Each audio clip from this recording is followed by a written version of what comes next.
Le focus de Tech Co. Focus sur la téléconsultation depuis effectivement la rentrée depuis la mi-septembre. Ces téléconsultations donc sont remboursées par la Caisse primaire d'assurance maladie. On en parle avec Jean-Charles Samuelian, le cofondateur de Alan, la complémentaire santé, la mutuelle nouvelle génération qui cartonne. Alors, au début chez les startups, mais maintenant aussi chez les grands comptes, les PME, etc. Et puis il nous rejoint aussi pour ce focus, c'est Guillaume Lesdos, sur Lesdo, pardon. Il y a trop de S dans votre nom. Il y en a qu'un chez moi, c'est déjà pas mal. Guillaume Lesdo, pardon. Cofondateur donc de Medaviz, qui a fait la BFMA il y a quoi, 2 ans de cela? Tout à fait, oui. C'était plutôt on bien avait passé été jusqu'en finale. Oui, quand même, finale. Comme quoi vous étiez précurseur et vous aviez identifié la pépite.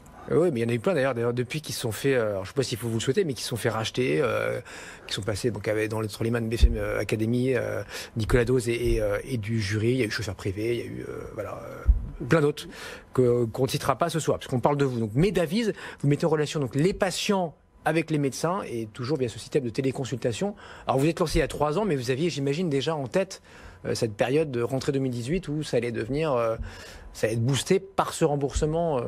Il est vrai que le système de soins, il y a 4 ans, le périmètre était très différent, puisqu'à l'époque, il fallait trouver un financement intermédiaire, puisque l'assurance maladie n'était pas là.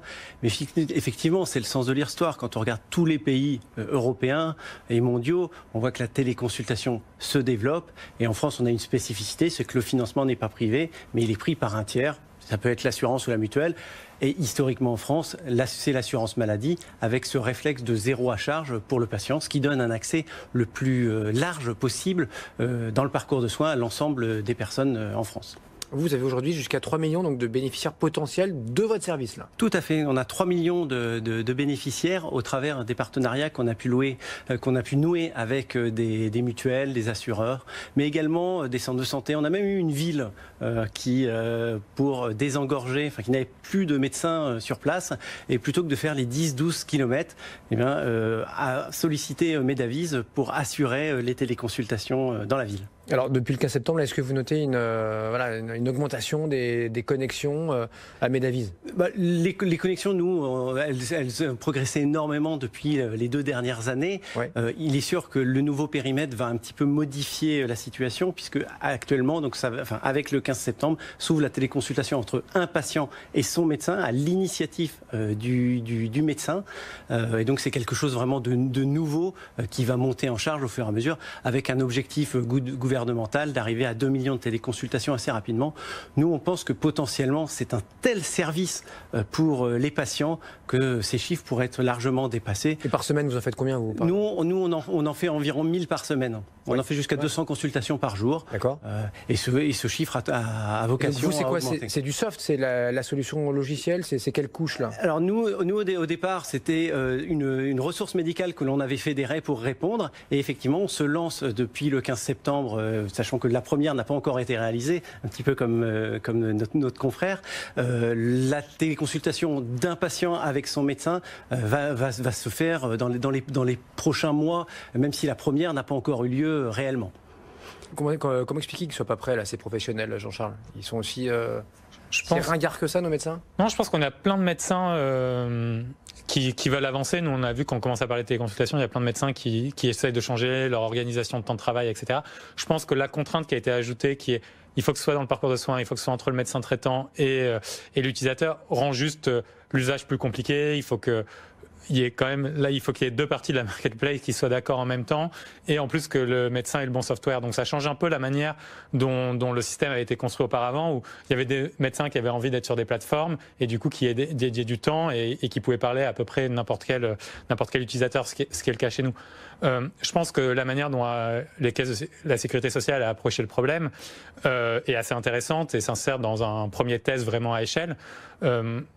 À mon avis, ça va s'étendre au fur et à mesure avec les usages, et je pense que c'est à nous, les acteurs, de montrer qu'il y a des usages qui sont bons pour le système, qui désengorgent, qui aident à enlever les déserts médicaux, qui font aussi que les utilisateurs ont accès à des services de téléconsultation à des horaires qui sont pas ceux du médecin traitant, parce que nous, c'est ouvert jusqu'à 23h le soir, par exemple, et le week-end, samedi et dimanche. Ça, c'est des moments... C'est un confort exceptionnel. Exactement. Quand vous avez une vie, quand vous travaillez, que vous avez une vie urbaine, ou que vous êtes dans et quand on vous propose un rendez-vous à 16h45, ça coince, c'est compliqué, là. Ouais, c'est assez chaud. Et du coup, ça, c'est ce qui permet de changer des usages. Et si si c'est que le médecin traitant, c'est un peu compliqué aussi qu'il lui soit disponible seul de 7h du mat à 23h tous les jours. Et du coup, c'est normal qu'il n'y ait pas eu. Je pense que ça va continuer à se développer. Et maintenant, il faut trouver le bon équilibre avec la sécurité sociale qui va rembourser ce qu'elle doit rembourser. Et c'est normal qu'elle le fasse très progressivement. Et ça fait beaucoup de sens. Et des acteurs comme nous qui essayent d'aller plus loin et plus vite pour fournir une expérience utilisateur très différenciée. Justement, si on va plus loin, plus vite, là, vous êtes jeunes, messieurs. Vous lancez depuis 3, 4, 5 ans sur ce métier au sens large, ce secteur de la santé. On le voit qui intéresse beaucoup de monde, hein, jusqu'au plus grand groupe de la planète, les Google, Apple, etc. Qui offrent des services à leurs salariés, qui demain peut-être auront leur clinique, qui nous proposent aussi des apps pour calculer nos pas, etc. Si on se projette à 5-10 ans, Guillaume, comment vous voyez le marché? Si on reste sur la téléconsultation, mais vous pouvez... ça, c'était une vision si vous voulez, que j'ai toujours eue depuis l'origine de Medavid. Je pense qu'en fait, il y aura énormément de progrès le jour où les médecins auront de la remontée de constante en direct, que ce soit le médecin traitant ou tout autre système d'alerte algorithmique qui pourra se faire. Et pour ça, aujourd'hui, on en est sur des objets connectés qui sont un peu des ersatz. Le jour où on l'a comme deuxième pot, que ce soit dans des vêtements connectés, ça commence à arriver, les coûts sont encore élevés. Là, vous aurez des remontées de constante. Le médecin, quand il vous prendra en téléconsultation, il aura énormément de données, il pourra affiner ses diagnostics. Et en plus, naturellement, l'intelligence artificielle viendra en soutien. Et je pense que du coup, le médecin, ce qui est assez beau dans la technologie, c'est qu'il va se recentrer sur son cœur de métier, qui est la relation, le colloque singulier entre le patient et le médecin. Et ça, je pense que c'est une vraie valeur ajoutée qui est amenée par la technologie, qui va disparaître. Il y a beaucoup d'exemples où, à la fin d'une téléconsultation, les gens commencent à tendre la main en disant au revoir. On a oublié que l'écran était quelque chose de virtuel. Et je pense que c'est quelque chose d'extrêmement positif. Non seulement il ne sera pas remplacé, vous dites, par la tech, mais il sera plutôt augmenté. Jean-Charles, c'est votre vision là aussi, si on se projette 5, 10 ou 15 ans, soyons fous. Là. Je pense que la vision à 10 ans qu'on a chez Alan, c'est une santé qui est beaucoup plus large, on est bien meilleur en amont sur la prévention, où après le soin et en effet utilise beaucoup plus la technologie, que ce soit pour préparer l'information pour le médecin, que le médecin ne passe plus que du temps utile, oui. Que le médecin soit en contact avec le patient par le meilleur canal possible. Parfois c'est physique, parfois ça va être vidéo, parfois ça va être chat, et qu'après le post-soin et le suivi soient aussi extrêmement simples. Donc il y aura des technologies de suivi, mais nous, à la rigueur, ça c'est que des outils qui vont arriver. Ce qu'on croit vraiment, c'est l'intégration du parcours complet. Et on croit qu'Alan peut être nous, on a créé Alan pour ça. On n'a pas juste créé Alan pour être la meilleure mutuelle ou la meilleure assurance santé. Ça, c'est la première brique. On a créé Alan pour être la plateforme d'accès au système de santé. C'est ça qui nous passionne. Et on croit que c'est hyper important et qu'il faut le faire aussi. Et ça, c'est un des plus gros enjeux à 5 ou 10 ans. C'est avec des valeurs éthiques de la protection des données, des valeurs éthiques de nous, en tant qu'assureurs, ne collecter les données que pour améliorer l'expérience et pas pour changer nos prix. Des choses qui sont assez contre-intuitives pour le système. Et ça, c'est ça qui va être important. Et c'est là où il faut sûrement être vigilant avec les GAFA qui ont eu historiquement... Ils n'ont pas forcément la même vision que nous. Exactement. Ouais. Et les Américains au sens large, d'ailleurs. Oui, je suis complètement d'accord. Et c'est pour ça que nous, on se positionne avec une vision très différente et très éthique de ce que devrait être une assurance qui est aussi très bienveillante. Et ça, c'est parce qu'on a une vision très large de la santé. Et je pense que c'est ça l'enjeu dans 5 ou 10 ans. C'est aussi une très bonne intégration entre le public et le privé.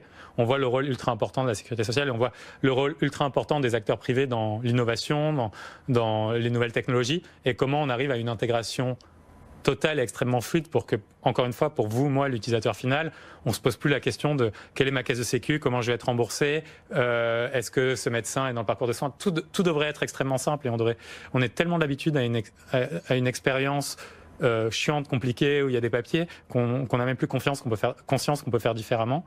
Et je pense que c'est un des grands enjeux, c'est ça aussi pour l'industrie à 5 ou 10 ans.